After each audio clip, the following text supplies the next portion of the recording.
Welcome to Human School. I'm your host, Dr. Patil Armenian.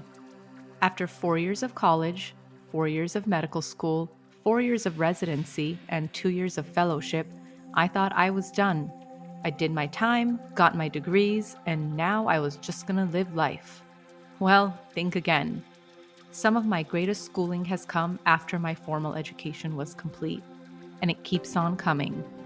Join me at Human School, where we can learn together. I'm an emergency physician and medical toxicologist working at a large teaching hospital in California. I'm also a mom, wife, sister, daughter, and friend. Whether you work in healthcare or not, you too lead a busy life. Together, let's work on how we can thrive in all of our real-world roles. On this podcast, we'll dig deep into what it means to constantly learn and evolve, to be human.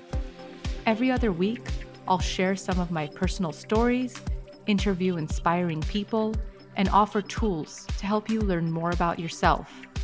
Being on the front lines in the ER, you learn a lot about life and death. And though my philosophies were born in a busy emergency room, they can apply to anyone trying to live a joyful life here on Earth. Please listen, share, and subscribe to this podcast, available on Apple Podcasts, Spotify, or wherever you get your podcasts. Follow me on Instagram at Human School Podcast, and feel free to let me know what topics or guests you want to hear about. And if you like the podcast, don't forget to rate and review it.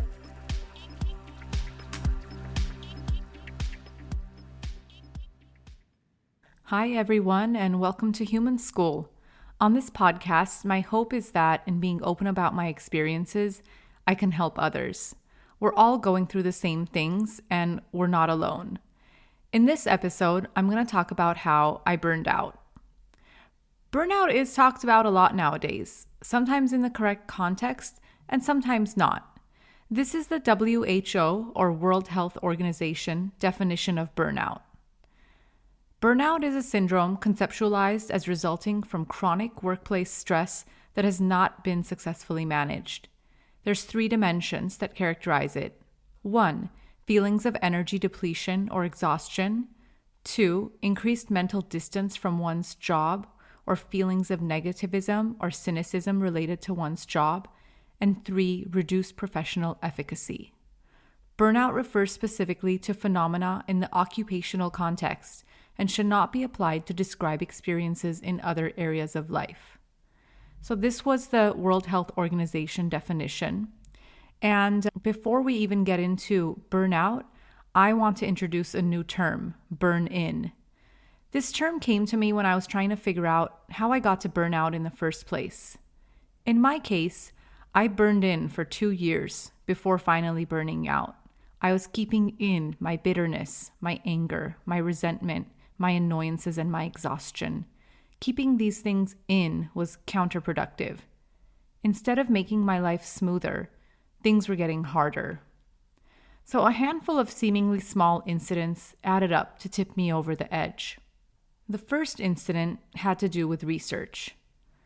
It's really hard to do good research and also work clinically as a doctor.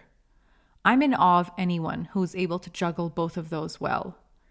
So when I got the role of being the site principal investigator, or PI, for a large multi-center NIH-funded study at my institution, I was honored and excited.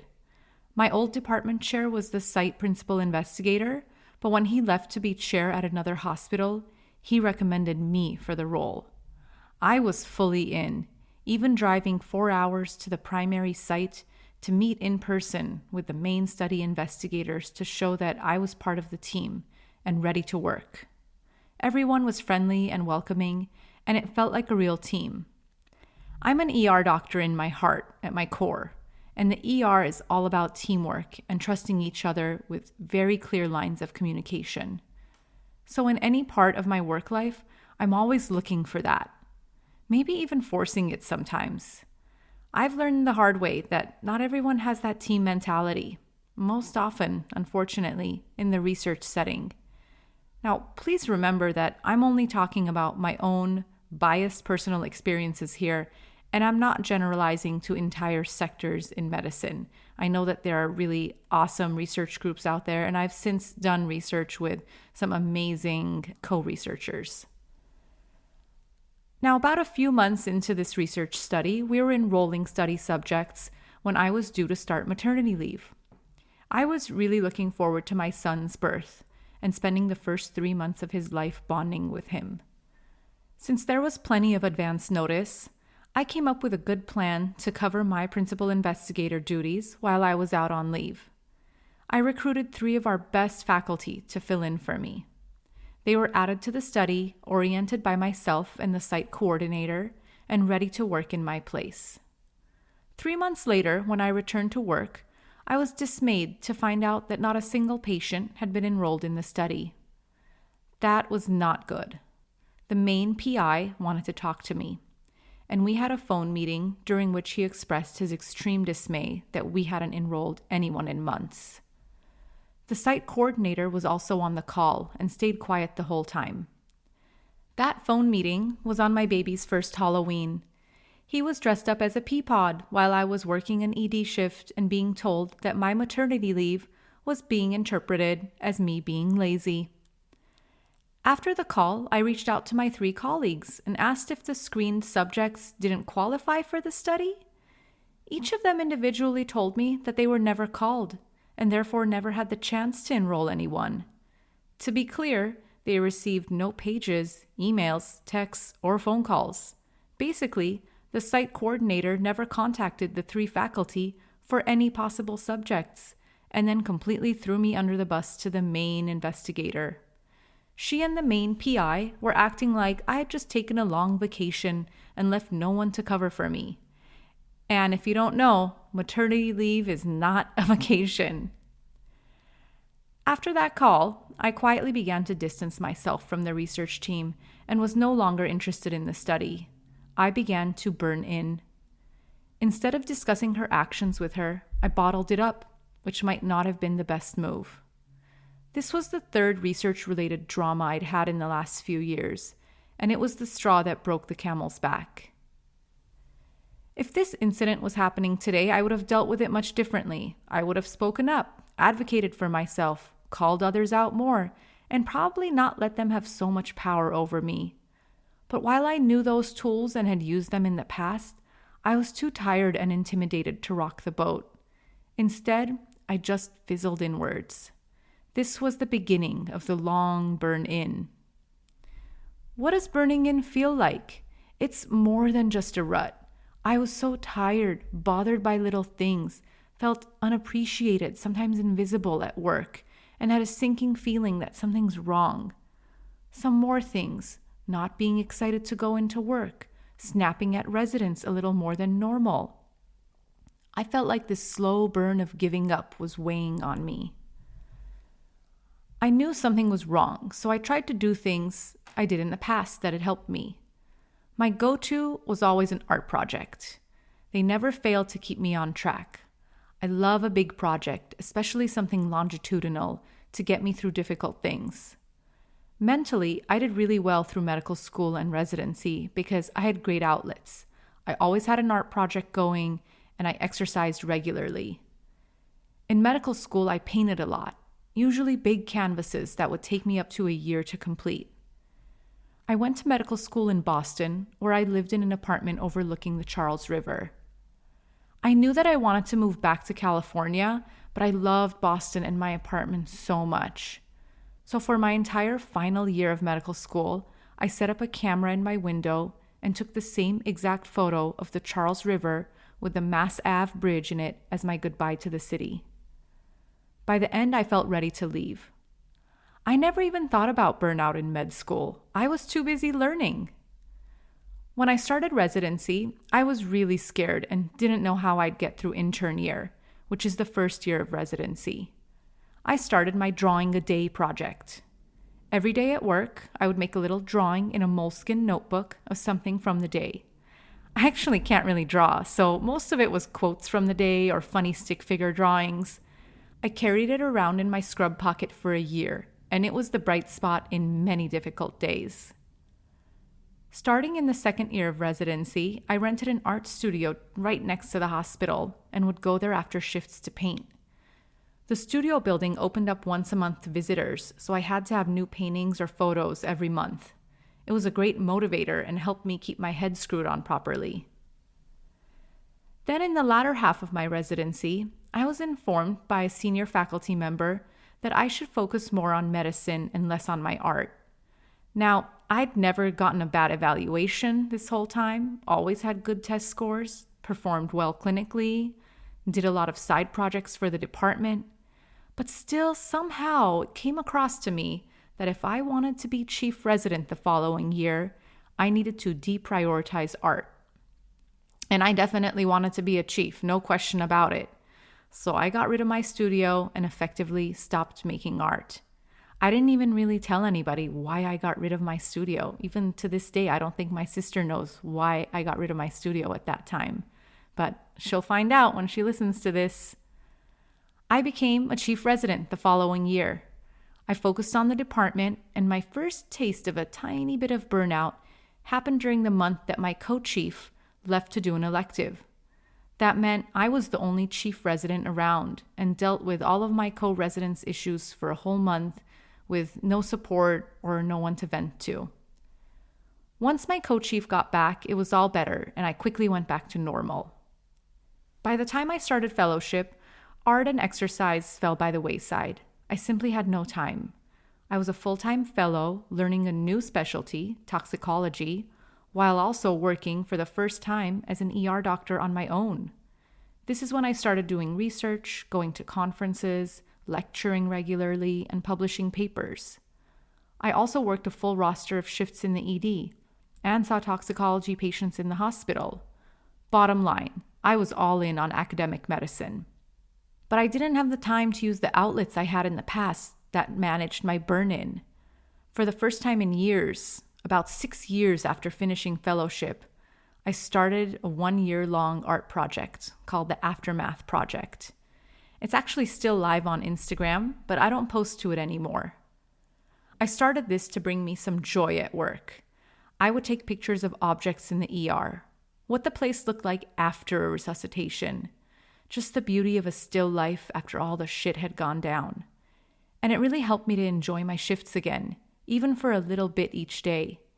I kept it undercover, but some of the nurses knew I was doing it and would call me on shift to a room. I'd rush in thinking they needed help with something, but they'd just be like, "Look at this floor," and I'd take a picture. Or, "Look how many vials of Ativan we just used," and I'd take a picture.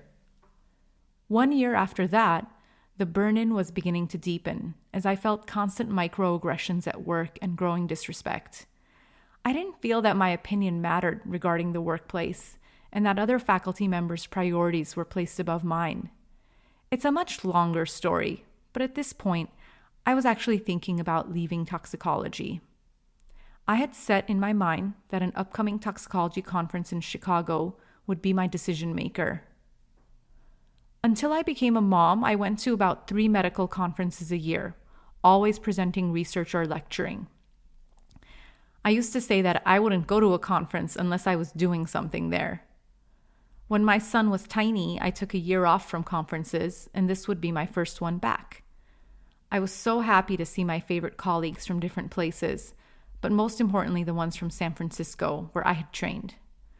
I'm so lucky that I've always gotten to train with amazing people, and I quickly made lunch plans for the first day with one of my favorite mentors. We talked for a while about everything, including work, home, all of it. After decades in the field, he was still excited and enthusiastic. It helped me remember that I love toxicology too. I went to lectures and research presentations that were interesting, but more so, I enjoyed being around my friends at the conference. It was actually my first time going to the conference just for fun. I had nothing to present, so I could take the time to be present. The next morning, my mentor and I met in the conference hotel lobby at 6:30 a.m. to go on a special mission. And for those of you who know me, know I am not a morning person, so that's a big deal for me to be up at 6:30. Now, art installations and museums have always been some of my favorite places where I can think. So I was dragging him with me to some random intersection in Chicago where there was a James Turrell sky space installation. I wanted to see what it looked like at sunrise. James Turrell is one of the key artists in my favorite genre of art, the light and space movement. Helen Pashkian and Dan Flavin are some of my other favorite light and space artists who explore reality and beauty through, you guessed it, manipulations of light through objects and in space. Some light and space artists, like James Turrell, create physical experiences where you sit in a room or a specially designed space to view the art. The space even becomes the art, as in his sky spaces. A sky space is a room that has a large hole in the ceiling that opens up to the sky. Imagine you're inside, looking up at the sky, and the sky is framed. In that frame are LED lights which change colors. We got out of our cab at an intersection that looked like nothing was there except for a small round building like a pavilion that you could walk in and out of through all sides. Someone biked through it, not glancing up. We sat on the benches and looked up, waiting for sunrise. The sky was dark blue, and the LED lights inside the sky space changed from orange to purple to blue to green, but one of them was broken and was randomly blinking, making it feel like a spaceship was landing. I was inspired, and at that point, I knew that toxicology wasn't the problem. My mentor probably doesn't even know this, but he really helped me with that realization. It was such a gift for him to go with me on that sunrise art adventure.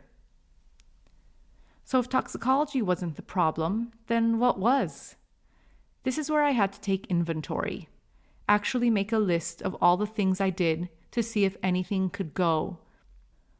Once I was back home, I was back to my multiple jobs as an academic emergency physician, medical toxicologist, teacher, researcher, and research director of the emergency department. I had worked hard to get that research director title, and it was the thing that put me in the upper echelons of administration in my department. However, that's what I had to see, that it was a title, and it was my ego that wanted that title. On my inventory list, it seemed that it was the only job that could go. I didn't want to leave the position vacant without someone to do the work, and felt that another faculty member was truly better suited for the research director position than me. 2 months after that Chicago trip, that faculty member and I met and discussed the research division. He was interested in being the research director, and our chair was happy to have us transition. That was one big task off my plate. The thing about being research director is that I didn't even have the time to work on my own toxicology research properly, because I was entrenched in the department's business. That little bit helped. Though I didn't have the title or the extra pay, I gained back some of my time. Somehow, though, it wasn't enough. About 10 months after giving up the research director title, I had to think and clear my head. I went on a hike at one of my favorite trails, the Lewis Creek Trail. About 15 minutes away from the south gate of Yosemite, it looks just like you're in Yosemite. On a weekday, there might be 1 or 2 others out on the trail, and that's it. This is one of the beauties of working in the ER. We have weird hours and are often off when other people are working. There's a creek in the middle of the forest with a waterfall at each end of the trail, and has always been one of the places I go to clear my head when I'm fizzling in. I dropped off my then 2-year-old son at school with just enough time to drive up, hike, and drive back down to pick him up. In that moment, I was angry at everything. Hiking enough to clear it through, I got out my notebook and started to write. Every part of my job was making me upset. The clinical work, my research, the administrative parts. My fuse at home was very short, and I would get angry at my husband and 2-year-old. I wasn't even noticing what my friends were going through because I was in my own head so much. I didn't feel like I was really there for my family properly, and I certainly wasn't there for myself. I was at a breaking point. I furiously wrote about all the events and people I was upset about. I was mostly upset with coworkers that seemed to get away with things others wouldn't, and their superiors who didn't see it as unfair and treated them differently than others. It's one of my personality traits that I always want people to be treated equally, but with that comes a flaw, in that I can't stand by in silence when I feel inequality is perpetuated. And unfortunately, I'm not the nicest person to deal with when that happens. I was tired of trying to make my case. So instead, this made me not want to work anymore or care about work anymore, which was very unlike me since I'd been a hard worker my whole life. In fact, I thought that my work defined me. I'm a doctor. If I'm not that, then what am I? I didn't want to give up any more parts of my job or look for a job elsewhere. However, I could not see an end to the coworker issues or my growing feeling of being disrespected by my superiors. We talk so much about working hard to get to where you are. Then you get there and you have to keep working hard, and maybe with people who have very different work styles and opinions than you. The thing is, when do we get a break? I guess I kept thinking I would get a break at some point, but I couldn't see the breaks, especially with a small child and working in 2 specialties in academic medicine. That's when I realized that my 2-year-long burn-in phase had slowly led to burnout. I want to give you a happy ending here, but I'll save it for the next episode. After a lot of hard work, I've recovered enough to try to help others with burnout through this podcast and other means. Next time, I'll talk about burnout to finally burning through and coming out the other side. Thanks for listening. Please like, subscribe, share, and download the podcast. And again, you can find us at Human School Podcast on Instagram. I'd like to thank Dr. Zach Effron for the theme music of our podcast. And I'd just like to make a general disclaimer that any of the institutions I work for, including Community Regional Medical Center, UCSF Fresno, and American Ambulance, have nothing to do with any of my thoughts or opinions, and so we'll kindly leave them out of this. Thanks, everyone. See you next time.